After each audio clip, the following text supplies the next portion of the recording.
Didier Billon, merci d'avoir accepté notre invitation. Vous êtes spécialiste de la Turquie et directeur adjoint de l'IRIS. C'est un tour de force de la part de Kemal Kılıçdaroğlu d'être parvenu ainsi à fédérer toute l'opposition derrière lui et se mettre ainsi en position de favori?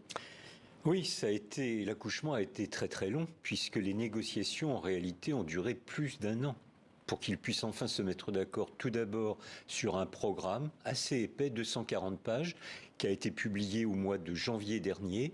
Ensuite, il y a eu des tractations pour qui serait l'homme capable de se présenter et de représenter cette table des 6, comme on l'appelle là-bas, puisqu'il y a 6 partis qui se sont coalisés. Ils y sont parvenus au mois d'avril, et depuis lors, on peut constater que ces oppositions qui se sont réunies n'ont pas fait de faux pas, que M. Kılıçdaroğlu, qui était souvent présenté comme quelqu'un d'un peu apathique, a montré au contraire une véritable capacité de mobilisation, d'entraînement derrière lui, mais d'une façon très calme, ce qui détonne totalement avec le personnage de Erdogan, dont on sait qu'il est polarisant, belliqueux, souvent agressif, voire même injurieux. Donc c'est un petit peu le jour et la nuit. La comparaison avec Gandhi, pour ma part, il faut la prendre avec précaution, mais je l'appelle plutôt la force tranquille. Nous, Français, ça nous évoque quelque chose. Ceci dit, Erdogan, à ses débuts, lui aussi avait impulsé de vrais changements. Il avait parvenu à séduire son peuple avant de, certes, réislamiser la société au fil des ans, avec le désenchantement que ça a provoqué chez une partie de son électorat. Cette crainte d'un changement d'homme qui, finalement, en quelques années, modifie sa position, elle n'est pas crainte aujourd'hui par l'électorat de M. Kılıçdaroğlu? Nous n'avons jamais l'assurance, ni en Turquie ni ailleurs, qu'un homme politique élu applique intégralement le programme pour lequel il a été élu, bien évidemment. Sauf qu'à mon avis, après plus de 20 ans de pouvoir de l'AKP, il y a un programme qui est un peu vague, qui n'est pas tellement précis sur un certain nombre d'aspects, mais on peut considérer que ces électeurs feront pression pour qu'il applique, dans les mois qui suivent l'élection, s'il est élu, je reste prudent, les mesures ou les principales mesures dont certaines ont été rappelées. Donc je pense qu'il y aura une sorte de sentiment de liberté, une bouffée d'oxygène pour la Turquie. Nous voyons une société civile extrêmement mobilisée, non seulement par le nombre d'électeurs, mais c'est absolument exceptionnel que plus de 100 000 volontaires se soient répartis les différents bureaux de vote pour surveiller le bon fonctionnement de la procédure électorale. Donc tout cela me rend assez optimiste. Encore une fois, sachons mesure garder et attendons ce soir. Bien évidemment, mais l'incertitude de ce scrutin fait-il craindre justement une possible manipulation des urnes en dépit de la présence de la société civile présente sur place? Oui, incontestablement. Déjà, nous avons constaté qu'au cours des 2 derniers scrutins, ils ont été entachés de fraude, probablement minoritaire, il n'empêche, ce qui est assez nouveau en Turquie, car jusqu'alors, les scrutins étaient parfaitement transparents.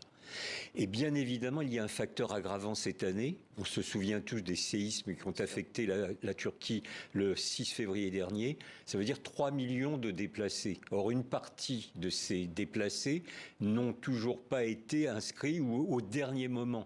Donc évidemment, ça laisse une marge de possibilités de fraude, notamment par les responsables du parti au pouvoir. Et c'est pourquoi cette société civile s'est mobilisée de façon extrêmement planifiée et organisée. Qu'est-ce qui changerait, qu'est-ce qu'une défaite d'Erdogan changerait pour les Européens ? Tout d'abord, une question de style. Et nous savons qu'en diplomatie, le style, il est important. Nous savons que Erdogan, comme je le disais précédemment, a souvent eu un langage clivant, polarisant, agressif, belliqueux. C'est tout le contraire de M. Kılıçdaroğlu. Alors, on sait qu'en diplomatie, les aspects de forme ont leur importance.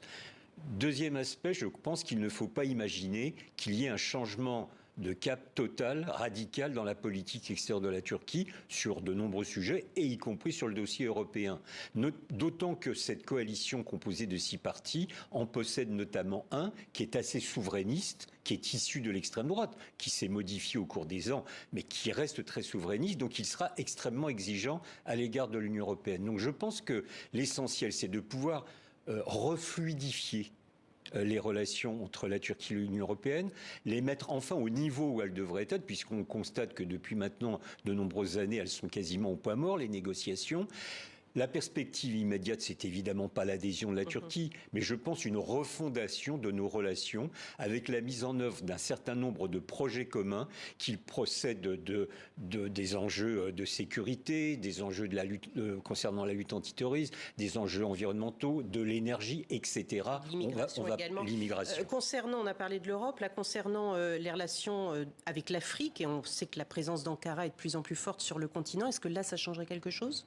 Non, je pense que fondamentalement, la politique extérieure de la Turquie restera la même. Il y aura des inflexions, mais alors pour le cas de l'Afrique, je pense véritablement que si Kılıçdaroğlu est élu, il s'inscrira dans la tradition qui a été initiée par Erdogan depuis maintenant une vingtaine d'années. On a entendu Guillaume Villadier dire que les électeurs, que Kılıçdaroğlu justement avait demandé à ses partisans de ne pas sortir ce soir lors de l'annonce des résultats. Il faut, semble-t-il, remonter aux années 70 pour retrouver une campagne aussi violente que celle de cette année. Si un second tour devait avoir lieu le 28 mai, parce qu'il faut l'évoquer, ça aussi, la victoire n'est pas acquise, ne faut-il pas craindre justement une violence exacerbée dans le pays ? Écoutez, la tension est montée d'un cran au cours des derniers jours. Il y a même eu des agressions de meetings, notamment de l'opposition. Donc on est dans une situation très compliquée. S'il y avait un deuxième tour, on peut évidemment craindre que les 2 semaines à venir, puisque celui-ci aurait lieu le 28 mai, soient encore plus tendues et voire même donnent lieu à encore plus de violence. Ne jouons pas les oiseaux de mauvais augure, nous n'en sommes pas là. Avant-hier soir, Erdogan, dans une émission de télévision, a expliqué que, bien sûr, il serait respectueux du verdict des urnes, qu'il avait toujours promu la démocratie. Bon, on peut prendre avec précaution ces déclarations. Lui le dit, c'est normal. Mais je pense que ce n'est pas tant Erdogan qui poserait question, c'est que dans son camp, il y a des ultras qui probablement voudraient en découdre.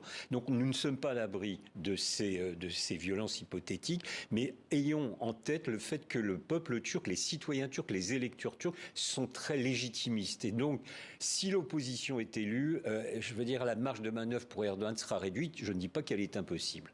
Merci beaucoup Didier Billon pour votre analyse. Rappelons que vous êtes directeur adjoint de l'IRIST et spécialiste, donc on l'aura compris, de ce beau pays qu'est la Turquie.